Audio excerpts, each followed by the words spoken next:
ನಮ್ಮ ಸಮಾಧಿ ಮೇಲೆ ಮಾಡಬೇಕಾದ್ರೆ ನೀನು ಮಾಡು ಅಷ್ಟೇ, ನಾವು ಮಾತ್ರ ಭೂಮಿ ಬಿಡಲ್ಲ. ನಾವು ಓಟಾಗಿ ಗೆಲ್ಸಿದ್ವಲ್ಲ, ಅದೇ ತಪ್ಪು ಮಾಡಿದ್ದು ನಾವು. ನಮ್ಮನ್ನೆಲ್ಲ ಬೀದಿಗೆ ತಳ್ಳಿಬಿಟ್ಟು ರಾಜಕಾರಣಿಗಳು ಹಣ ಮಾಡೋದೇ ಅವ್ರ ದೊಡ್ಡ ಉದ್ದೇಶ ಇದೆ. ನಮ್ಮ ಭೂಮಿನ ಉಳಿಸ್ಕೊಟ್ಬಿಟ್ರೆ ನಾವೇ ದೇಶಕ್ಕೆಲ್ಲ ಅನ್ನ ಕೊಡ್ತೀವಿ. ಸರ್ 100% ಸತ್ಯ ಇದು. ರಿಯಲ್ ಎಸ್ಟೇಟ್ ದಂಧೆನೇ ಇದು. ಅದೇ ಒಂದು ಸಮಸ್ಯೆ ಅಂತೇಳಿ ಹುಟ್ಟಾಕಿ ಸರ್ಕಾರದಿಂದ ಕಿತ್ಕೊಂಬೋದಲ್ಲ, ಇದು ಇವ್ರ ದಂಧೆ. ಅವ್ರ ಜೊತೆ ಕೈ ಜೋಡಿಸೋರು ಈ ಜನನಾಯಕರು. ಇದು ತಪ್ಪು, ಖಂಡನೀಯ. ಇಲ್ಲೇನು ಕಣ್ಣು ಕಾಣಿಸಲ್ವಾ? ಎಲ್ಲ ಬೆಳೆಗಳು ಬೆಳೆದಿದ್ದಾವಲ್ಲ, ಎಲ್ಲಿ ಬಂದಿರೋ ಭೂಮಿ ಎಲ್ಲಿ ಬೆಳೀತೈತೆ ಬೆಳೆ? ನಮಸ್ಕಾರ, ನೀವು ನೋಡ್ತಾ ಇದ್ದೀರಾ ಸುಮನ್ ಟಿವಿ ಕನ್ನಡ. ನಾನು ಮಹೇಶ್ ಎಂ ದಂಡು. ವೀಕ್ಷಕರೇ, ಕಾಂಗ್ರೆಸ್ ಸರ್ಕಾರ 5 ಗ್ಯಾರಂಟಿಯನ್ನ ಕೊಟ್ಟಿದೆ ಅಂತ ಹೇಳ್ಕೊಳ್ಳುತ್ತೆ. ಜೊತೆಗೆ ಇತ್ತೀಚೆಗೆ ಭೂ ಗ್ಯಾರಂಟಿ ಅಂತ ಹೇಳಿ ಪ್ರಚಾರವನ್ನ ಮಾಡ್ಕೋತಾ ಇದೆ. ಆದರೆ ರಾಜ್ಯದಾದ್ಯಂತ ಇರುವಂತ ರೈತರ ಪಾಲಿಗೆ ಈ ಗ್ಯಾರಂಟಿ ಸರ್ಕಾರ ಏನ್ ಗ್ಯಾರಂಟಿ ಕೊಡ್ತಾ ಇದೆ ಅಂತ ಹೇಳಿದ್ರೆ, ಭೂ ಕಸಿದುಕೊಳ್ಳುವಂತಹ ಗ್ಯಾರಂಟಿಯನ್ನ ಡಿ.ಕೆ. ಶಿವಕುಮಾರ್ ಅವರ ಸರ್ಕಾರ ಕೊಡ್ತಾ ಇದೆ. ಕಾರಣ ಏನು ಅಂತ ಹೇಳಿದ್ರೆ, ನಾನು ಈಗಾಗಲೇ ಬಿಡದಿಗೆ ಹೋಗಿದ್ದೆ. ಅಲ್ಲಿ ರೈತರು ಏನು ಹೇಳ್ತಾ ಇದ್ರು, ಯಾವುದೇ ಕಾರಣಕ್ಕೂ ಭೂಮಿಯನ್ನ ಕೊಡೋದಿಲ್ಲ ಅಂತ ಹೇಳ್ತಾ ಇದ್ರು. ಅದಾದ ನಂತರ ಆನೇಕಲ್ನ ರೈತರು ಕೂಡ ಭೂಮಿಯನ್ನ ಕೊಡೋದಿಲ್ಲ ಅಂತ ಹೇಳ್ತಾ ಇದ್ರು. ಈಗ ಇದೇ ಗ್ಯಾರಂಟಿ ಸರ್ಕಾರ ಜಂಗಮಕೋಟೆ ಕ್ರಾಸ್ ಅಥವಾ ಚಿಕ್ಕಬಳ್ಳಾಪುರ ಜಿಲ್ಲೆಯ ಶಿಡ್ಲಘಟ್ಟ ತಾಲೂಕಿನಲ್ಲಿ ಬರುವಂತಹ ಜಂಗಮಕೋಟೆ ಕ್ರಾಸ್ ಮತ್ತೆ ಈ ಭಾಗದಲ್ಲಿರುವಂತಹ ರೈತರನ್ನ ಒಕ್ಕಲೆಬ್ಬಿಸುವಂತಹ ಕೆಲಸ ಮಾಡ್ತಾ ಇದೆ. ಏನು ಅಂತ ಹೇಳಿದ್ರೆ, ಇಲ್ಲಿ KIDB ಇಂದ ಭೂ ಸ್ವಾಧೀನಕ್ಕೆ ಮುಂದಾಗ್ತಾ ಇದ್ದಾರೆ. ಬರೋಬ್ಬರಿ 2800 ಎಕರೆ. ಸರ್ಕಾರ ಹೇಳ್ತಾ ಇರೋದೇನು ಅಂತ ಹೇಳಿದ್ರೆ, ಈ ಭೂಮಿ ಬಂಜರು ಭೂಮಿ, ಕೃಷಿಗೆ ಯೋಗ್ಯವಲ್ಲ, ಮತ್ತೆ ಯಾರು ಕೂಡ ರೈತರಿಲ್ಲ ಅಂತ ಇಲ್ಲಿನ ಸ್ಥಳೀಯ ಶಾಸಕರು ಕೂಡ ಅದನ್ನ ಹೇಳ್ತಾ ಇದ್ದಾರಂತೆ. ಬಟ್ ನಾನೀಗ ರಿಯಾಲಿಟಿ ಚೆಕ್ ಅಥವಾ ಗ್ರೌಂಡ್ ರಿಯಾಲಿಟಿಯನ್ನ ನಿಮ್ಗೆ ಕೊಡ್ತಾ ಇದ್ದೀನಿ. ನಿಮಗೆ ಕಾಣಿಸ್ತಾ ಇರುವಂತಹ ಎಲ್ಲಾ ಭೂಮಿಯೂ ಕೂಡ ಇದು ಫಲವತ್ತಾಗಿರುವಂತಹ ಭೂಮಿ. ದೂರಕ್ಕೆ ಕಾಣಿಸ್ತಾ ಇರ್ಬೋದು ಅಥವಾ ಹತ್ತಿರದಲ್ಲಿ ಕಾಣಿಸ್ತಾ ಇರ್ಬೋದು, ಎಲ್ಲಿಂದ ಎಲ್ಲಿಗೆ ನೋಡಿದ್ರೂ ಕೂಡ ನಿಮಗೆ ಕಾಣಿಸ್ತಾ ಇರುವಂಥದ್ದು ವಿವಿಧ ಬೆಳೆಗಳನ್ನು ಬೆಳೀತಾ ಇರುವಂಥ ರೈತರು. ನಿಮಗೆ ರೈತರು ಒಂದು ಕಡೆ ಕೃಷಿಯನ್ನು ಮಾಡ್ತಾ ಇರುವಂಥ ವಿಜುವಲ್ಸನ್ನು ನೋಡ್ತಾ ಇರ್ಬೋದು. ಅಂದರೆ ಬಿರು ಬಿಸಿಲು, ಇಲ್ಲಿ ರೈತರು ಇಲ್ಲ ಅಂತ ಹೇಳಿ ಸರ್ಕಾರ ಹೇಳ್ತಾ ಇದೆ. ಆ ಸ್ಥಳೀಯ ಶಾಸಕರು ಕೂಡ ಹೇಳ್ತಾ ಇದ್ರು. ಶಾಸಕರ ಕಣ್ಣಿಗೆ ಏನಾಗಿದೆಯೋ, ಸರ್ಕಾರದ ಕಣ್ಣಿಗೆ ಏನಾಗಿದೆಯೋ ಗೊತ್ತಿಲ್ಲ. ಬಟ್ ನೀವುಗಂತೂ ಕಾಣಿಸ್ತಾ ಇರ್ಬೋದು, ಇಲ್ಲಿ ರೈತರು ಬಿರು ಬಿಸಿಲಲ್ಲೂ ಕೂಡ ಕೃಷಿಯನ್ನ ಮಾಡ್ತಾ ಇದ್ದಾರೆ. ಮತ್ತೆ ಇದು ಬಂಜರು ಭೂಮಿನ ಅನ್ನುವಂಥ ಪ್ರಶ್ನೆಗೂ ಕೂಡ ಉತ್ತರ ಸಿಗ್ತಾ ಇದೆ. ನೀವು ನೋಡ್ತಾ ಇರ್ಬೋದು, ಮಾವು ಬೆಳೆಯನ್ನು ಕೂಡ ಬೆಳೆದಿದ್ದಾರೆ. ಚಿಕ್ಕಬಳ್ಳಾಪುರ, ಕೋಲಾರ ಅಂತ ಹೇಳಿದ್ರೆ ಮಾವು ನೆನಪಾಗುತ್ತೆ. ಸೊ ಇಲ್ಲೂ ಕೂಡ ಮಾವು ಬೆಳೆಯನ್ನು ಬೆಳೆದಿದ್ದಾರೆ. ಅದೇ ಸಂದರ್ಭದಲ್ಲಿ ರೇಷ್ಮೆ ನಾಡು ಚಿಕ್ಕಬಳ್ಳಾಪುರ, ಕೋಲಾರ. ಸೊ ರೇಷ್ಮೆ ಬೆಳೆಯನ್ನು ಕೂಡ ಇಲ್ಲಿ ಬೆಳೀತಾ ಇದ್ದಾರೆ ರೈತರು. ಸೊ ನಿಮಗೆ ಎಲ್ಲಿಂದ ಎಲ್ಲಿಗೆ ನೋಡಿಕೊಂಡ್ರೂ ಕೂಡ ಇಲ್ಲಿ ಬೆಳೆ ಕಾಣಿಸ್ತಾ ಇದೆ, ಹಚ್ಚ ಹಸಿರು ಕಾಣಿಸ್ತಾ ಇದೆ. ಅದರ ಅರ್ಥ ಏನು ಅಂತ ಹೇಳಿದ್ರೆ ಇಷ್ಟೇ, ಇಲ್ಲಿನ ಭೂಮಿ ಕೃಷಿ ಯೋಗ್ಯವಾಗಿದೆ. ಇಲ್ಲಿ ನೀರಾವರಿ ವ್ಯವಸ್ಥೆ ಇಲ್ದಿದ್ರೂ ಕೂಡ ಬೋರ್ವೆಲ್ಗಳ ಮೂಲಕ ಅವರು ನೀರಿನ ವ್ಯವಸ್ಥೆಯನ್ನು ಮಾಡಿಕೊಂಡಿದ್ದಾರೆ. ಆಧುನಿಕ ತಂತ್ರಜ್ಞಾನವನ್ನು ಕೂಡ ಇಲ್ಲಿ ಬಳಕೆ ಮಾಡಿಕೊಂಡಿದ್ದಾರೆ ಕೃಷಿಗೆ. ಮತ್ತೊಂದು ಕಡೆ ರಾಜ್ಯದಾದ್ಯಂತ ರೈತರ ಆತ್ಮಹತ್ಯೆಯನ್ನು ಮಾಡ್ಕೋತಾ ಇದ್ರೆ, ಚಿಕ್ಕಬಳ್ಳಾಪುರ, ಕೋಲಾರ ರೈತರು ಮಾತ್ರ ಗಟ್ಟಿಯಾಗಿ ನಿಂತ್ಕೋತಾರೆ. ಯಾವುದೇ ಕಾರಣಕ್ಕೂ ನಾವು ಆತ್ಮಹತ್ಯೆಯನ್ನು ಮಾಡ್ಕೊಳ್ಳೋದೇ ಇಲ್ಲ ಅಂತ ಹೇಳಿ. ಕಾರಣ ಏನು ಅಂತ ಹೇಳಿದ್ರೆ, ಅವರು ಭೂಮಿಯನ್ನು ನಂಬಿದ್ದಾರೆ. ಭೂಮಿ ನಂಬಿರೋದ್ರ ಜೊತೆಗೆ ಭೂಮಿಯಲ್ಲಿ ಕೃಷಿಯನ್ನು ಮಾಡ್ತಾ ಇದ್ದಾರೆ. ಸಾಲ ಆದರೂ ಪರವಾಗಿಲ್ಲ, ನಾವು ಬೆಳೆಯನ್ನು ಬೆಳಿತೀವಿ, ಸಾಲವನ್ನು ತೀರಿಸ್ತೀವಿ ಅನ್ನುವಂತಹ ಧೈರ್ಯ, ಅಂದರೆ ಧೈರ್ಯವನ್ನು ತೋರಿಸುವಂಥ ರೈತರ ಸಂಖ್ಯೆ ಎಲ್ಲಿ ಹೆಚ್ಚಿನ ಪ್ರಮಾಣದಲ್ಲಿ ಇದೆ ಅಂತ ಹೇಳಿದ್ರೆ ಅದು ಕೋಲಾರ, ಚಿಕ್ಕಬಳ್ಳಾಪುರದಲ್ಲಿ. ನಿಮಗೆ ಯಾವುದೇ ಡೇಟಾವನ್ನು ತೆಗೆದುಕೊಂಡ್ರೂ ಕೂಡ ನಿಮ್ಗೆ ಸಿಗುತ್ತೆ. ಸೊ ಈಗ ಇದೇ ರೈತರ ಬದುಕನ್ನು ಕಿತ್ಕೊಳ್ಳೋದಕ್ಕೆ ಸರ್ಕಾರ ಮುಂದಾಗಿದೆ. ನಾನು ಈಗಾಗಲೇ ಹೇಳ್ತಾ ಇದೆ, 6ನೇ ಗ್ಯಾರಂಟಿ, ಭೂ ಗ್ಯಾರಂಟಿ ಅಂತ ಹೇಳಿ ದೊಡ್ಡ ದೊಡ್ಡ ಪ್ರಚಾರವನ್ನು ಮಾಡ್ತಾ ಇದೆ ಡಿ.ಕೆ. ಶಿವಕುಮಾರ್ ಅವರ ಸರ್ಕಾರ. ದೊಡ್ಡ ದೊಡ್ಡ ಬ್ಯಾನರ್ಗಳನ್ನು ಹಾಕ್ತಾ ಇದೆ. ಬಟ್ 5ನೇ ಗ್ಯಾರಂಟಿ, 6ನೇ ಗ್ಯಾರಂಟಿ ಅಂತ ಹೇಳ್ತಾ ಇರುವಂಥ ಈ ಸರ್ಕಾರ ಮತ್ತೊಂದು ಗ್ಯಾರಂಟಿಯನ್ನು ರೈತರಿಗೆ ಕೊಡ್ತಿರೋದೇನು ಅಂತ ಹೇಳಿದ್ರೆ, ಭೂ ಕಸಿದುಕೊಳ್ಳುವಂತಹ ಗ್ಯಾರಂಟಿ. ಡಿ.ಕೆ. ಶಿವಕುಮಾರ್ ಅವರು ನಾನು ರೈತನ ಮಗ ಅಂತ ಹೇಳ್ತಾರೆ. ಜೊತೆಗೆ ನಾನು ಬದುಕಿನ ಬಗ್ಗೆ ಯೋಚನೆ ಮಾಡ್ತೀನಿ ಅಂತ ಹೇಳ್ತಾರೆ, ಭಾವನೆಗಳ ಬಗ್ಗೆ ಯೋಚನೆ ಮಾಡ್ತೀನಿ ಅಂತ ಹೇಳ್ತಾರೆ. ಅದೇ ಡಿ.ಕೆ. ಶಿವಕುಮಾರ್ ಅವರಿಗೆ ಈಗ ಪ್ರಶ್ನೆಯನ್ನ ಕೇಳಬೇಕಾಗಿದೆ, ರೈತರ ಬದುಕನ್ನ ಯಾಕೆ ಕಿತ್ಕೋತಾ ಇದ್ದೀರಾ? ರೈತರು ಭೂಮಿಯ ಜೊತೆ ಒಂದು ಸಂಬಂಧವನ್ನು ಹೊಂದಿರ್ತಾರೆ. ರೈತರಿಗೆ ಭೂಮಿ ಅಂತ ಹೇಳಿದರೆ ವ್ಯಾಪಾರ ಅಲ್ಲ. ಈಗ ಯಾವುದೇ ಮಲ್ಟಿನ್ಯಾಷನಲ್ ಕಂಪ್ನಿ ಬರ್ಬೋದು ಅಥವಾ ಸರ್ಕಾರ ಆಗಿರ್ಬೋದು, ಯಾರೇ ಬಂದರೂ ಕೂಡ ಅವ್ರಿಗೆ ಲಾಭದ ಲೆಕ್ಕಾಚಾರ ಮಾತ್ರ ಇರುತ್ತೆ. ಎಷ್ಟು ಬಂಡವಾಳ ಹಾಕಿದ್ವಿ, ಎಷ್ಟು ಲಾಭ ಬರುತ್ತೆ, ಇಷ್ಟೇ ಅವ್ರ ಲೆಕ್ಕಾಚಾರ. ನಿಮ್ಗೆ ಸರ್ಕಾರ ಆಗಿರ್ಬೋದು, ದೊಡ್ಡ ದೊಡ್ಡ ಮಲ್ಟಿನ್ಯಾಷನಲ್ ಕಂಪ್ನಿ ಆಗಿರ್ಬೋದು. ಬಟ್ ರೈತರ ಲೆಕ್ಕ ಏನು ಅಂತ ಹೇಳಿದ್ರೆ, ರೈತರದ್ದು ಬದುಕಿನ ಲೆಕ್ಕ. ರೈತರಿಗೆ ಲಾಭ ಬರುತ್ತೋ ನಷ್ಟ ಆಗುತ್ತೋ, ಬಟ್ ಅವರು ಕೃಷಿಯನ್ನ ಮಾಡೋದನ್ನ ಮಾತ್ರ ತಪ್ಪಲ್ಲ. ಯಾಕೆ ಅಂತ ಹೇಳಿದ್ರೆ ರೈತರ ಬದುಕು ಕೃಷಿಯನ್ನ ಮಾಡೋದೇ ರೈತರ ಬದುಕು. ಸೊ ಈಗ ಆ ಬದುಕನ್ನ ಕಿತ್ತುಕೊಳ್ಳುವಂತ ಪ್ರಯತ್ನಕ್ಕೆ ರಾಜ್ಯ ಸರ್ಕಾರ ಮುಂದಾಗಿದೆ. ಇದ್ರ ಬಗ್ಗೆ ರೈತರು ಏನ್ ಹೇಳ್ತಾರೆ ಬನ್ನಿ ಮಾತನಾಡ್ತಾಳ. ಇಲ್ಲಿ ಎಷ್ಟು ಜಮೀನಿದೆ ನಿಮ್ಗೆ ಅಂತ ಹೇಳಿ? ಸರ್ ನಮಗೆ ಒಂದು 3 ಎಕರೆ ಜಮೀನಿದೆ. ಏನೆಲ್ಲ ಬೆಳಿತಾ ಇದ್ರಿ? ನಾವು ಅದರಲ್ಲಿ ಎಲ್ಲ ರೀತಿ ತರಕಾರಿಗಳನ್ನ ಬೆಳೀತಾ ಇದ್ದೀವಿ. ರೇಷ್ಮೆ ಬೆಳಿತೀವಿ, ಕ್ಯಾರೆಟು, ಬೀಟ್ರೂಟು ಈ ಥರದ್ದೆಲ್ಲ ಬೆಳೀತಾ ಇದ್ದೀವಿ ಸರ್. ಈಗ ಭೂ ಸ್ವಾಧೀನಕ್ಕೆ ಮುಂದಾಗಿದೆ, ಏನು ಹೇಳ್ತಿದ್ರಿ ಇದಕ್ಕೆ? ಭೂ ಸ್ವಾಧೀನ ಮಾಡ್ತಾ ಇರೋದೇ ತಪ್ಪು. ಭೂ ಸ್ವಾಧೀನ ಮಾಡಿ ಅವರೇ ನಮಗೆ ಉದ್ಯೋಗ ಕೊಡೋದು ಬೇಕಿಲ್ಲ. ನಮಗೆ ಉದ್ಯೋಗ ನಾವೇ ಇನ್ನೂ 60 ವರ್ಷ 70 ವರ್ಷ ಮೇಲ್ಪಟ್ಟವರಿಗೆ ಉದ್ಯೋಗ ನಾವು ಕೊಡ್ತಾ ಇದ್ದೀವಿ. ಅದೇ ಕಂಪ್ನಿಗಳು ಬಂದರೆ ಅವರು ಕ್ವಾಲಿಫಿಕೇಷನ್ ಮತ್ತು ಏಜ್ ಲಿಮಿಟ್ ಇದೆ. ನಮ್ಮ ಮತ್ತು ಯಾವ ಏಜ್ ಲಿಮಿಟ್ ಇಲ್ಲ. 60 ವರ್ಷದಿಂದ 80 ವರ್ಷದ ಅಜರಲ್ಲಿ ಬಂದು ಕೆಲಸ ಮಾಡ್ತಾರೆ. ಅವ್ರಿಗೂ 500 ರೂಪಾಯಿ ಕೂಲಿ ಕೊಡ್ತೀವಿ ಡೈಲಿ ನಾವು. ಇವ್ರ ಕಂಪ್ನಿಗಳು ಬಂದು ಯಾರು ಕೆಲಸ ಕೊಡ್ತಾರೆ? ಯಾರು ಉತ್ತರ ಭಾರತ ಹಿಂದಿಯವ್ರಿಗೆ ಕೆಲಸ ಕೊಡ್ತಾರೆ. ನಮ್ಗೆ ಕೊಡ್ತಾರೆ? ಇವರು ಕೊಡಲ್ಲ. ನಮ್ಮನ್ನೆಲ್ಲ ಬೀದಿಗೆ ತಳ್ಳಿಬಿಟ್ಟು ರಾಜಕಾರಣಿಗಳು ಹಣ ಮಾಡೋದೇ ಅವ್ರ ದೊಡ್ಡ ಉದ್ದೇಶ ಇದೆ. ಇಲ್ಲಿ ಇನ್ನೊಂದು ಮಾತು ಏನಂದ್ರೆ ಇಲ್ಲಿ ಬಂಜರು ಭೂಮಿ, ಇದು ಕೃಷಿಗೆ ಯೋಗ್ಯವಲ್ಲ ಭೂಮಿ ಅಂತ ಹೇಳ್ತಾ ಇರ್ತಾರಪ್ಪ. ಸರ್ ಕುಣಿದವರು ನೆಲ ಡೊಂಕೋನ ಗಾದೆ ಇದೆಯಲ್ಲ, ಆ ಥರ ಮಾಡೋಕ್ಕಾಗದಿರೋ ಬಂಜರು ಭೂಮಿನೇ ಇದು. ಮಾಡಬೇಕು ಅಂತಿದ್ರಷ್ಟು ಫಲವತ್ತಾದ ಭೂಮಿ ಇಡೀ ಕರ್ನಾಟಕದಲ್ಲಿ ಎಲ್ಲಿಗೋದ್ರೂ ಸಿಗಲ್ಲ. ಕೋಲಾರ ಮತ್ತು ಚಿಕ್ಕಬಳ್ಳಾಪುರ ಭಾಗದಲ್ಲಿ ಈ ಜಂಗಮಕೋಟೆ ಹೋಬಳಿ, ನಂದಿ ಹೋಬಳಿ, ಶಿಡ್ಲಘಟ್ಟ ಕಸಬಾ ಇಷ್ಟು ಫಲವತ್ತಾದ ಭೂಮಿ ನಮ್ಮ ರಾಜ್ಯದಲ್ಲಿ ಯಾವ ಮೂಲೆಗೆ ಹೋದ್ರೂ ಸಿಗಲ್ಲ ಸರ್. ಓಕೆ, ಪರಿಹಾರ ಕೂಡ ಕೊಡ್ತೀವಿ ಅಂತಾರೆ. ಪರಿಹಾರ ಬೇಕಿಲ್ಲ ಸರ್. ಪರಿಹಾರ ಯಾತಕ್ಕೆ ಬೇಕು? ನಾವು ದುಡ್ಕೊಂಡು ತಿನ್ನಕ್ಕೆ ರೆಡಿ ಇದ್ದೀವಲ್ಲ, ಪರಿಹಾರ ಏನಕ್ಕೆ ಬೇಕು? ಅವ್ರ ಪರಿಹಾರ ನಮಗೆ ಬೇಕಿಲ್ಲ. ನಮ್ಮ ಪರಿಹಾರ ಏನಂದ್ರೆ ಭೂಮಿ ಬಿಡೋದೇ ಪರಿಹಾರ ಅಷ್ಟೇ. ರಾಜ್ಯ ಸರ್ಕಾರಕ್ಕೆ ಏನಂದರೆ ನಮ್ಮ ರೈತರನ್ನ ಒಕ್ಕಲೆಬ್ಬಿಸ್ಬೇಡ್ರಿ. ಮುಂದೆ ಎಲ್ಲ ಕಡೆ ಕೇಳಿವೆ ಅಂತ ಮಾಡಿದಾಗ ಆಹಾರ ಕೊರತೆ ಅಭಾವ ಹೆಚ್ಚಾಗ್ತದೆ. ಹೊರ ರಾಜ್ಯಗಳಿಂದ ಆಹಾರ ಪದಾರ್ಥಗಳನ್ನ ತರಕಾರಿಗಳನ್ನ ತರ್ಸ್ಕೊಂಡು ತಿನ್ನೋಕ್ಕಾಗಲ್ಲ. ಈ ಬರೋ ಕಂಪ್ನಿಗಳಲ್ಲಿ ಅವರು ಪ್ಲಾಸ್ಟಿಕ್ಕು ಕಬ್ಬಿಣ ತಯಾರು ಮಾಡ್ಬೋದು ಅಷ್ಟೇ. ತರಕಾರಿ ಯಾವುದೇ ಕಾರಣಕ್ಕೆ ತಯಾರು ಮಾಡೋಕ್ಕಾಗಲ್ಲ. ತರಕಾರಿ ಬೆಳೆಯೋದು ಭೂಮಿಯಲ್ಲೇ ಬೆಳಿಬೇಕು, ಯಾವುದೇ ಫ್ಯಾಕ್ಟ್ರಿಯಲ್ಲಿ ಬೆಳೆಯೋಕ್ಕಾಗಲ್ಲ. ಆದ್ದರಿಂದ ಆಹಾರ ಕೊರತೆ ಮುಂದೆ ಈಗ ಉತ್ತರ ಭಾರತದಿಂದ ತಗೊಂಡು ಜನಸಂಖ್ಯೆಯಲ್ಲಿ ತುಂಬ್ತಾವ್ರೆ. ಬೆಳೆಯುವಂಥ ಭೂಮಿನೆಲ್ಲ ಕಿತ್ಕೊಂತಾವ್ರೆ. ಆಹಾರ ಕೊರತೆ ಆಗದೆ ಇನ್ನೇನಾಗ್ತದೆ? ಅದಕ್ಕೆ ಅವ್ರು ಏನು ಮಾಡೋದು ಬೇಡ. ನಮ್ಮ ಭೂಮಿನ ಉಳಿಸ್ಕೊಟ್ಬಿಟ್ರೆ ನಾವೇ ದೇಶಕ್ಕೆಲ್ಲ ಅನ್ನ ಕೊಡ್ತೀವಿ. ಟೋಟಲಿ ನಾನು ವ್ಯವಸಾಯ ಮಾಡ್ತಾರಂಥದ್ದು ಬೇರೆಯವರ ಭೂಮಿಗಳಲ್ಲಿ ಒಂದು 10 ಎಕರೆ ವ್ಯವಸಾಯ ಮಾಡ್ತೀನಿ. ಆದರೆ ಇವತ್ತು ಅವ್ರ ಜಮೀನು ಇರಲಿಕ್ಕೆ ನಾನು ವ್ಯವಸಾಯ ಮಾಡೋಕ್ಕೆ ಖಚಿತ. ಇವತ್ತು ನನ್ನ 1/2 ಎಕರೆ ಹೇಳ್ತಾರೆ ನಾವು ಕೆಲಸ ಕೊಡ್ತೀವಿ, ನಾವು ಕಂಪ್ನಿಯಲ್ಲಿ ಬಂದರೆ ನಮ್ಮ ಈ ಜಮೀನು ಹೋದರೆ ನಾವು ಪರಿಹಾರ ದುಡ್ಡು ಕೊಟ್ಟು ಕೆಲಸ ಕೊಡ್ತೀವಿ ಅಂತ. ಏನು ಕೊಡ್ತಾರೆ ಅವ್ರ ಕೆಲಸ? ಇವತ್ತು ನಾನು ಹೆಚ್ಚು ಕಡಿಮೆ 9th ಸ್ಟ್ಯಾಂಡರ್ಡ್ ಅಷ್ಟೇ, 9th ನನಗೇನು ಕೊಡ್ತಾರೆ ಕೆಲಸ? ನಾನು ಇವತ್ತು ಡೈಲಿ ಹೆಚ್ಚು ಕಡಿಮೆ 5 ರಿಂದ 10 ಜನ ನೋಡ್ರಿ, ಆ ಕಡೆ ನೋಡ್ರಿ ಎಷ್ಟು ಜನ ಕೆಲಸ ಮಾಡ್ತಾರೆ ನೋಡಿ. ಅಲ್ಲಿ ಡ್ರಿಪ್ ಮಾಡ್ತಾರೆ, ಎಷ್ಟು ಜನ ಕೆಲಸ ಮಾಡ್ತಾರೆ. 2 ಎಕರೆ ಇವತ್ತು ನೀರಾವರಿ ಅಲ್ಲಿದೆ ಮಾಡ್ತಾಯಿದೆ. ಅವ್ರೇನು ಕೆಲಸ ಕೊಡ್ತಾರೆ? ನನ್ನ ಮಗನಿಗೆ ಕೊಡೋಕ್ಕಾಗಲ್ಲ, ನನಗೆ ಕೆಲಸ ಕೊಡೋಕ್ಕಾಗಲ್ಲ. ನನಗೇನು ಮಗನೇನು ಎಜುಕೇಷನ್ ಇಲ್ಲ, ಎಜುಕೇಷನ್ ಮಾಡ್ತಾ ಇದ್ದಾನೆ. ನಾವಿಲ್ಲಿ ಭೂಮಿ ಕಿತ್ಕೊಂಡ್ಬಿಟ್ರೆ ನಾವೇನು ಮಾಡೋದು? ಅವ್ನು ಎಜುಕೇಷನ್ ಕೊಡ್ಸೋದು ಹೆಂಗೆ?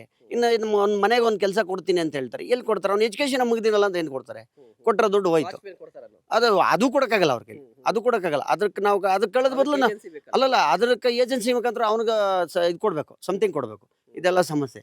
ಇದು ಬಂಜರು ಭೂಮಿ ಅಂತ ಹೇಳ್ತಾರೆ. ಇವತ್ತು ನಮ್ಮ ಭಾಗದ ಶಾಸಕರು ಏನಂತ ಅರ್ಥ ಆಗ್ತಿಲ್ಲ. ಅವರು ನಮ್ಮ ರೈತ ಮಗನು ಅಂತ ಹೇಳ್ಕೊಂತಾರೆ. ಇದೇ ಅಲ್ಲಲ್ಲ, ಅವರು ವ್ಯವಸಾಯನೇ. ಆದರೆ ಇದೇ ಭೂಮಿನಲ್ಲಿ ಇದೇ ಜಾಗದಲ್ಲಿ ನಿಮಗೆ ಲೈವ್ ತೋರಿಸ್ತೀನಿ. ಅಲ್ಲಿ ಎಷ್ಟು ಒಂದು 12-13 ಎಕರೆ, ಸುಮಾರು 6 ಅಡಿ ಮಣ್ಣು, ಸುಮಾರು 1.5 ತಿಂಗಳು ಟಿಪ್ಪರ್ ಇಟ್ಟು ನಮ್ಮ ಭೂಮಿನಿಂದ ನಿಮ್ಮ ಭೂಮಿಗೆ ತಗೊಂಡೋಗಿ ಮಣ್ಣು ತಗೊಂಡೋದ್ರಲ್ಲ, ಅದು ಬಂಜರು ಭೂಮಿ ಮಣ್ಣನ್ನು ತಗೊಂಡೋಗಿ ನೀವು ಯಾಕೆ ಮಾಡ್ತಾ ಇದ್ದೀರಿ ವ್ಯವಸಾಯ? ಈ ಥರ ಹೇಳ್ತಿರಲ್ಲ ನೀವು. ಅದು ಶಾಸಕರಿಗೆ ಲಾಯಕ? ನೀವೊಬ್ಬ ಮಣ್ಣಿನ ಮಗನಾಗಿ ಏನು ಲಾಭ ಇದೆ ಅಂತ ಗೊತ್ತಿಲ್ಲ. ನಾವು ಓಟ್ ಹಾಕಿದ್ದೇ ಲಾಭ ಅವ್ರಿಗೆ. ನಾವು ಓಟ್ ಹಾಕಿ ಗೆಲ್ಸಿದ್ವಲ್ಲ, ಅದೇ ತಪ್ಪು ಮಾಡಿದ್ದು ನಾವು. ಈ ಭಾಗದ ಜನನ ಒಕ್ಕಲೆಬ್ಬಿಸ್ಬಿಟ್ಟು ಏನೋ ನಾನು ಮಾಡಿದ್ದೀನಿ ಅನ್ನೋಂಥದ್ದು ಏನೋ ಮಾಡಿ ರಿಯಲ್ ಎಸ್ಟೇಟ್ ದಂಧೆ ಅವ್ರು ಕೈ ಜೋಡಿಸಿದ್ದಾರೆ. ರಿಯಲ್ ಎಸ್ಟೇಟ್ ದಂಧೆ ಅವ್ರ ಜೊತೆಲಿ ಕೈ ಜೋಡಿಸ್ಬಿಟ್ಟು ನಮ್ಮನ್ನು ಹಾಳು ಮಾಡಿ ಅಲ್ಲಿ ಉದ್ಧಾರ ಮಾಡ್ತೀನಿ ಅಂತ ಹೇಳ್ತಾರೆ. ಇವತ್ತು 200 ಕೋಟಿ ಪ್ರಾಜೆಕ್ಟ್ ಅಂತೇಳಿ ರೇಷ್ಮೆ ತಂದವ್ರೆ. ಇವತ್ತು ನಾನು 500 ಮಟ್ಟೆ ಹುಳ ಮೇಯಿಸ್ತಿದ್ದೆ. 500 ಮಟ್ಟೆ ಹುಳ ಮೇಯಿಸ್ತಾರಂತ ಈ ವ್ಯವಸಾಯ ಬಿಟ್ಟ ಮೇಲೆ ನಿಮ್ಗೆ ಮಾರ್ಕೆಟ್ಗೆ ಎಲ್ಲಿ ಹೋಗ್ತದೆ? ಅದರಲ್ಲಿ ಒಂದು ದಂಧೆ. 200 ಕೋಟಿ ಅಂತೇಳಿ ಪ್ರಾಜೆಕ್ಟ್ ತಂದಿದ್ರ ನಿಮ್ಮ ಜಾಬ್ ತುಂಬಿಸ್ಕೊಂತೀರ, ರೈತರಿಗೆ ಅನುಕೂಲ ಅಂತೂ ಇಲ್ಲ. ಅಲ್ಲಿನ ಇವತ್ತು ಮುಸ್ಲಿಂ ಬಾಂಧವರು ಅವರೇ ನಮ್ಮ ಗೂಡು ತಗೋಣಂಥವ್ರು, ಅವರು ಹೇಳ್ತಾರೆ ಏನಕ್ಕೆ ರೀ ಬೇಕಿತ್ತು, ಇರೋ ಮಾರ್ಕೆಟ್ ಸಾಕಾಗಿತ್ತಲ್ಲ. 1000 ಮಟ್ಟೆ ಮೇಯಿಸೋಂಥವ್ರು ಇದ್ದರು, ಇವತ್ತು 200 ಮಟ್ಟೆಗೆ ಬಂದವ್ರೆ. 500 ಮೇಯಿಸೋಂಥವ್ರು 50 ಮಟ್ಟೆಗೆ ಬಂದವ್ರೆ. ಇದೇನಿದು ದಂಧೆ ಅಂತ ಆ ಮುಸ್ಲಿಂ ಬಾಂಧವರೇ ಹೇಳ್ತಾರೆ. ಈ ಥರ ಇರುವಾಗ ಅವ್ರ ಬೇಳೆ ಬೇಯಿಸ್ಕೊಳೋದಕ್ಕಾಗಿ ನಮ್ಮ ರೈತರನ್ನ ಹಾಳು ಮಾಡ್ತಾವ್ರಷ್ಟೇ, ಉದ್ಧಾರ ಅಂತೂ ಇಲ್ಲ. ಈಗ ದೇವನಹಳ್ಳಿ ಆಗಿರ್ಬೋದು, ಆನೇಕಲ್ ಆಗಿರ್ಬೋದು, ಮತ್ತು ಈ ಭಾಗದಲ್ಲಿ ರಿಯಲ್ ಎಸ್ಟೇಟ್ ಜಾಸ್ತಿ ಅಂತ ಹೇಳಿ, ಸೊ ಅದೊಂದು ಕೂಡ ಕಾರಣ ಆಗಿರ್ಬೋದಾ ಇವತ್ತಿನ ಭೂ ಸ್ವಾಧೀನಕ್ಕೆ? ಸರ್ 100ಕ್ಕೆ 100 ಸತ್ಯ. ಇದು ರಿಯಲ್ ಎಸ್ಟೇಟ್ ದಂಧೆನೇ ಇದು. ಇವತ್ತು KDB ಅನ್ನೋ ಒಂದು ಸಂಸ್ಥೆನ ಈ ರಿಯಲ್ ಎಸ್ಟೇಟ್ ಅಂತೇಳಿ ಅವರೇ ಆದಂಥ ಒಂದು ಸಂಸ್ಥೆ. ಇವತ್ತು ಲೋಕಲ್ ಸಂಸ್ಥೆಗಳು ಕಟ್ಕೊಂಡ್ರೆ ಆಗಲ್ಲ. ಅವ್ರ ಅಥಾರಿಟಿ ಅನ್ನೋಂಥದ್ದು KDB. ಅವ್ರನ್ನೇ ಮಾಡ್ಕೊಂಡ್ರೆ ಅವಾಗ ರೈತರ ಡೈರೆಕ್ಟಾಗಿ ಹೋದಾಗ ರೈತರು ಜಮೀನು ಕೊಡಲ್ಲ. ಅದೇ ಒಂದು ಸಮಸ್ಯೆ ಅಂತೇಳಿ ಹುಟ್ಟಾಕಿ ಸರ್ಕಾರದಿಂದ ಕಿತ್ಕೊಂಬೋದಲ್ಲ. ಇದು ಇವ್ರ ದಂಧೆ. ಅವ್ರ ಜೊತೆ ಕೈ ಜೋಡಿಸೋರು ಈ ಜನನಾಯಕರು. ಇದು ತಪ್ಪು, ಖಂಡನೀಯ. ಸರ್ಕಾರಕ್ಕೆ ಧಿಕ್ಕಾರ. ಇದು ಯಾವುದೇ ಕಾರಣಕ್ಕೂ ಪ್ರಾಣ ಹೋದ್ರೂ ಸಹ ಇಲ್ಲಿ ಜಮೀನಂತೂ ಬಿಡಲ್ಲ. ಅರ್ಧ ಎಕರೆ 1 ಎಕರೆ ಇರೋಂಥವ್ರೆ ಯಾರೋ ಇರ್ಬೋದು ಕೊಡ್ತೀನಂತವ್ರು ಆ ಗುಟ್ಟಗಾಡು ಪ್ರದೇಶದಲ್ಲಿ. ಅದು ಅವರೇ ಕೈ ಜೋಡಿಸಿ ಅವ್ರಿಗೆ 3 ಲಕ್ಷ 5 ಲಕ್ಷ ಕೊಟ್ಟು ಅಂಥವ್ರನ್ನ ತಗೊಂಡೋಗಿ ನಾವು ಕೊಡ್ತೀವಿ ಅಂತ ಹೇಳಿಸ್ತಾವ್ರೆ ಅಷ್ಟೇ. ಯಾರು ಇಲ್ಲ ದುಡಿಮೆ ಬೇಡ ಅಂತ ರೈತರು ಯಾರು ಒಂದು ಎಡಿ ಕೊಡೋಂಥವ್ರಿಲ್ಲ. ಎಲ್ಲ ಸುಳ್ಳು ಮಾಹಿತಿ, ಇದು ರಾಂಗ್. ಎಸ್ ವೀಕ್ಷಕರು ನೋಡಿ, ರೈತ ಅಂತ ಹೇಳಿದ್ರೆ ಕೇವಲ ಅನ್ನದಾತ ಮಾತ್ರ ಅಲ್ಲ, ರೈತ ಅಂತ ಹೇಳಿದ್ರೆ ಉದ್ಯೋಗದಾತನೂ ಕೂಡ ಹೌದು. ಯಾಕೆ ಅಂತ ಹೇಳ್ತೀನಿ ಅಂತ ಹೇಳಿದ್ರೆ, ನಿಮಗೆ ಯಾವುದೇ ಕಂಪನಿಯಲ್ಲಿ ಕೆಲಸ ಮಾಡಬೇಕು ಅಂದರೆ ನಿಮಗೆ ಒಂದಿಷ್ಟು ಎಜುಕೇಷನ್ ಇರಬೇಕಾಗುತ್ತೆ, ಒಂದಿಷ್ಟು ವಿದ್ಯಾರ್ಹತೆ ಇರಬೇಕಾಗುತ್ತೆ, ಒಂದಿಷ್ಟು ಕ್ವಾಲಿಟೀಸ್ ಕೂಡ ಇರಬೇಕಾಗುತ್ತೆ. ಬಟ್ ರೈತ ಯಾವ ರೀತಿಯ ಕ್ವಾಲಿಟೀಸನ್ನು ಕೇಳ್ತಾನೆ ಅಥವಾ ಭೂಮಿ ಏನು ಕೇಳುತ್ತೆ ಅಂತ ಹೇಳಿದ್ರೆ ಅವನಿಗೆ ಇಚ್ಛಾಶಕ್ತಿ ಮಾತ್ರ. ಭೂಮಿಯಲ್ಲಿ ಬೆಳೆಯುವಂಥ ಇಚ್ಛಾಶಕ್ತಿ ಇದ್ದರೆ ಸೊ ಅದನ್ನು ರೈತನಾಗ್ಬೋದು. ರೈತ ಪರೋಕ್ಷವಾಗಿ ಮತ್ತು ಪ್ರತ್ಯಕ್ಷವಾಗಿ ಸಾಕಷ್ಟು ಮಂದಿಗೆ ಉದ್ಯೋಗವನ್ನು ಕೊಡ್ತಾ ಇದೆ. ನೀವು ನಾನು ಹಿಂಭಾಗದಲ್ಲಿ ನೋಡ್ತಾ ಇರ್ಬೋದು, ಅಲ್ಲಿ ದೂರದಲ್ಲಿ ಡ್ರಿಪ್ಪನ್ನು ಹಾಕುವಂಥ ಕೆಲಸವನ್ನು ಮಾಡ್ತಾ ಇದ್ದಾರೆ. ಆ ಕ್ಯಾರೆಟ್ ಬೆಳೆಗೆ ಡ್ರಿಪ್ ಹಾಕುವಂಥ ಕೆಲಸವನ್ನು ಮಾಡ್ತಾ ಇದ್ದಾರೆ. ಬಟ್ ಈ ಕೆಲಸವನ್ನು ಯಾವ ಕಂಪನಿ ಕೊಡಲಿಕ್ಕೆ ಸಾಧ್ಯ ಆಗುತ್ತೆ ಅಂದರೆ ಅವರ ಎಜುಕೇಷನ್ ಏನು, ಅವರ ಎಜುಕೇಷನ್ ಏನಾಗಿರುತ್ತೆ, ಅವ್ರಿಗೆ ಎಜುಕೇಷನ್ ಇರೋದಿಲ್ಲ. ಇವ್ರಿಗೆ ಯಾವ ಕಂಪನಿ ಬಂದು ಕೆಲಸವನ್ನು ಕೊಡ್ಲಿಕ್ಕೆ ಸಾಧ್ಯ ಆಗುತ್ತೆ?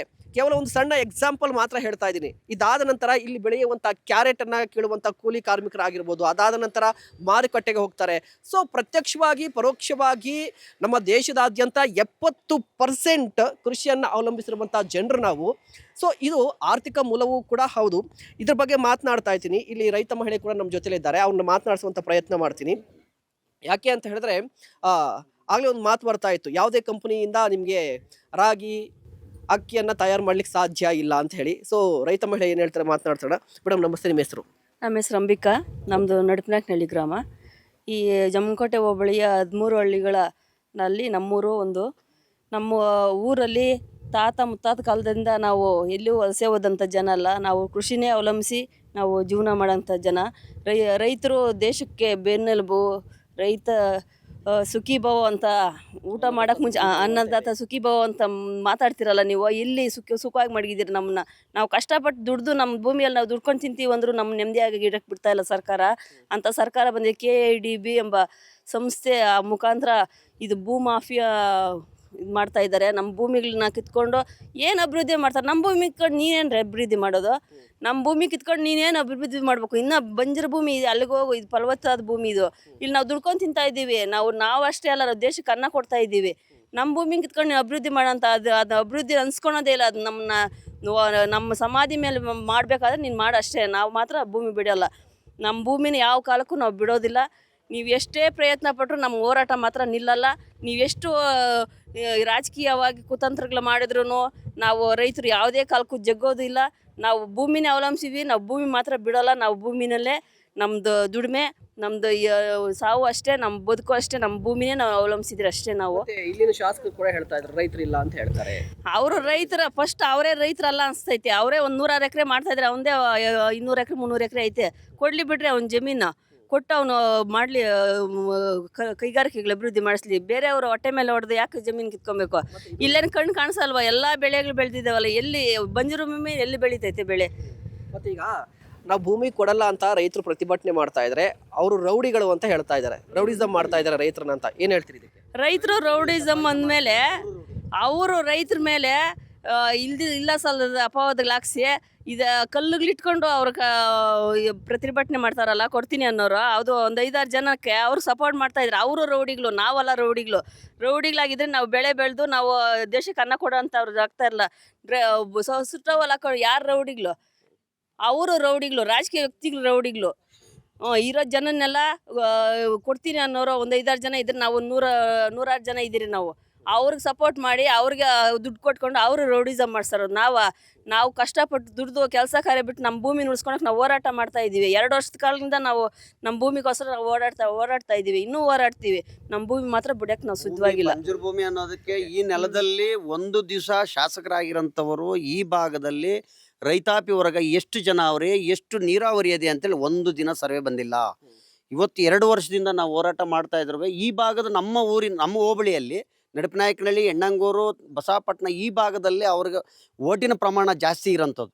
ಇವತ್ತು ನಾವು ವೋಟ್ ಪವರ್ ಅಂತ ಬಂದಿದ್ದ ದಿವಸದಿಂದ ನಾವು ಬೇರೆ ಪಕ್ಷ ಅಂತ ಕೈ ಜೋಡಿಸಿಲ್ಲ. ಇವತ್ತು ನಮ್ಮ ನಾಯಕರು ಅಂತೇಳಿ ಆಯ್ಕೆ ಮಾಡಿದ್ದಕ್ಕೆ ನಮ್ಮ ಜಾಗ ಬಂದು ಒಂದು ದಿನನೂ ನಾವು ನೋಡಿಲ್ಲ. ಈ ವ್ಯವಸಾಯ ಏನಿದೆ ಅಂತ ಒಂದು ದಿನ ಸಹ ಈ ಜಾಗದಲ್ಲಿ ಬಂದು ನೋಡಿಲ್ಲ. ಇವ್ರು ಮಾತ್ರ ನಾವು ರೈತರಲ್ಲ, ಓಟ್ ಹಾಕಕ್ಕೆ ಬೇಕು ರೈತರು, ಈ ಜಾಗ ನೋಡಿ ಇವ್ರನ್ನ ಗುರುತಿಸಿ ಇವ್ರು ರೈತರು ಅಂತ ಗುರುತಿಸಕ್ಕನೇ ಇವರು ರೈತರಲ್ಲ. ಇದು ಒಳ್ಳೆಯದಲ್ಲ ನಮ್ಮ ಜನನಾಯಕರಿಗೆ. ವೀಕ್ಷಕರು ನೋಡಿ, ಅನ್ನದಾತ ಸುಖೀ ಭವ ಅಂತ ಹೇಳ್ತಾರೆ. ಅನ್ನದಾತ ಯಾರು ಅಂತ ಹೇಳಿದ್ರೆ ನಮಗೆ ಬಡಿಸೋರಲ್ಲ, ಯಾರು ಬೆಳೀತಾರಲ್ವಾ ಅವರು ಅನ್ನದಾತ. ಸೊ ಅನ್ನದಾತ ಸುಖೀ ಭವ ಅಂತ ಹೇಳುವಂಥ ನಮ್ಮ ದೇಶದಲ್ಲಿ ರೈತ ಸುಖವಾಗಿದ್ದಾನಾ ಅನ್ನೋದೇ ಯಕ್ಷ ಪ್ರಶ್ನೆ ಆಗಿದೆ. ಪ್ರಾಕ್ಟಿಕಲಿ ಅಥವಾ ವಾಸ್ತವವನ್ನು ನೋಡಿದ್ರೆ ರೈತ ಯಾವತ್ತೂ ಕೂಡ ಸುಖವಾಗಿಲ್ಲ, ರೈತ ಬಡವನಾಗಿಯೇ ಇದ್ದಾನೆ. ಮತ್ತೊಂದು ಕಡೆ ಬೆಂಗಳೂರಿಗೆ ಹೆಚ್ಚು ಕಡಿಮೆ ಇಲ್ಲಿಂದ ಒಂದು 40 ಕಿಲೋಮೀಟರ್ ಇರ್ಬೋದು ಅಷ್ಟೇ. ಇಲ್ಲಿನ ಭೂಮಿಯನ್ನ ಕಿತ್ಕೊಂಡ್ಬಿಟ್ರೆ ಇಲ್ಲೆಲ್ಲ ಬೆಳೀತಾ ಇದ್ರಲ್ವಾ ತರಕಾರಿ, ಹಣ್ಣು, ಹಂಪಲು, ರಾಗಿ, ಅಕ್ಕಿ ಎಲ್ಲವೂ ಕೂಡ ಅಂತೋಗ್ಬಿಟ್ರೆ ಬೆಂಗಳೂರಿನ ಜನ ಏನ್ ತಿನ್ಲಿಕ್ಕೆ ಸಾಧ್ಯ? ಬೆಂಗಳೂರು ಅಂತ ಹೇಳಿದ್ರೆ ಒಂದು ಕಾಲದಲ್ಲಿ ಹೇಳ್ತಾ ಇದ್ರು ಉದ್ಯಾನ ನಗರಿ ಅಂತ ಹೇಳ್ತಾ ಇದ್ರು, ಗಾರ್ಡನ್ ಸಿಟಿ ಅಂತ ಹೇಳ್ತಾ ಇದ್ರು. ಈಗ ಗಾರ್ಬೇಜ್ ಸಿಟಿ ಆಗಿದೆ. ಗಾರ್ಬೇಜ್ ಸಿಟಿಯಲ್ಲಿ ಕಸ ಮಾತ್ರ ಸಿಗುತ್ತೆ, ಕಸ ತಿನ್ಲಿಕ್ಕಾಗುತ್ತಾ ಬೆಂಗಳೂರಿನ ಜನರು?